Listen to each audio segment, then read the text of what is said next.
Le concours Prairies Fleuries, en France, il est né dans le massif des Bauges, en fait, par le PNR des Bauges.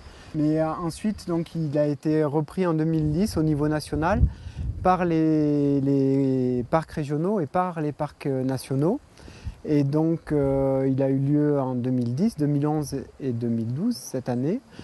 Pour le parc des Cévennes, lors de la première édition en 2010, le concours a été organisé et s'est déroulé dans les vallées Cévenols. Il y a eu 10 participants. Et du coup, on a décidé de le renouveler en 2012 parce que les retours qu'on avait sur les vallées Cévenols étaient plutôt très positifs.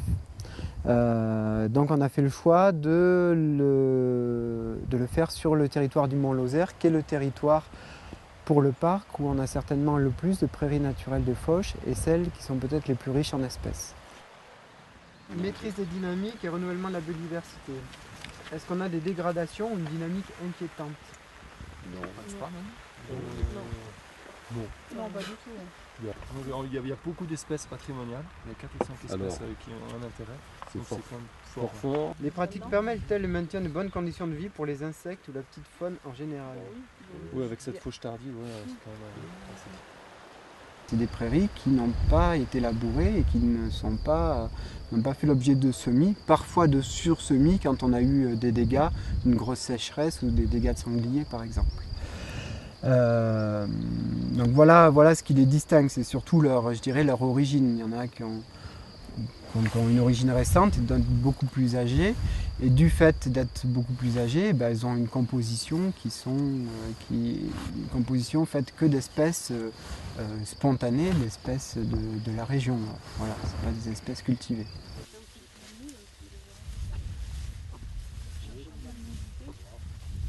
Déjà les parcelles qu'on a vues, là il y a une diversité floristique quand même assez intéressante, mais qui me semble plus due à la diversité un petit peu du milieu. Il y a des pentes, il y a des endroits humides, etc. Donc à force, finalement, avec toute cette diversité-là, ça fait quand même une flore assez conséquente.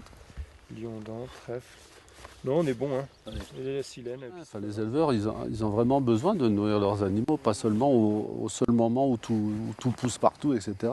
Donc d'apprendre à découpler l'usage que l'on a d'une parcelle de sa production en herbe, c'est extrêmement important. Et quand on est dans la dynamique prairie fleurie, en fait, on laisse s'exprimer la floraison des plantouilles et puis toute une diversité de plantouilles.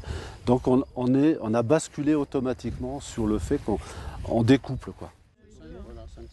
La diversité floristique améliore-t-elle la valeur nutritive? Bah oui. Ce que je trouve vraiment très intéressant ce matin, c'est qu'on voit qu'il y en a encore pas mal sur le territoire et surtout que ces prairies ont une forte valeur d'usage agricole. C'est-à-dire que pour les éleveurs, elles ont toute une valeur importante et c'est ce qui pourrait me rassurer, en tout cas que je trouve très satisfaisant à l'issue de ce concours, c'est qu'on voit que la prairie naturelle de Fauche a toujours sa place dans le système d'alimentation des troupeaux et une place importante, et ce qui signifie qu'elles sont pérennes dans le temps, qu'elles vont être conservées, et donc ça c'est un gage aussi de préservation de la biodiversité. Du moment qu'on a ces prairies, on préserve aussi les espèces qui y sont liées, que ce soit la flore ou les insectes ou les oiseaux.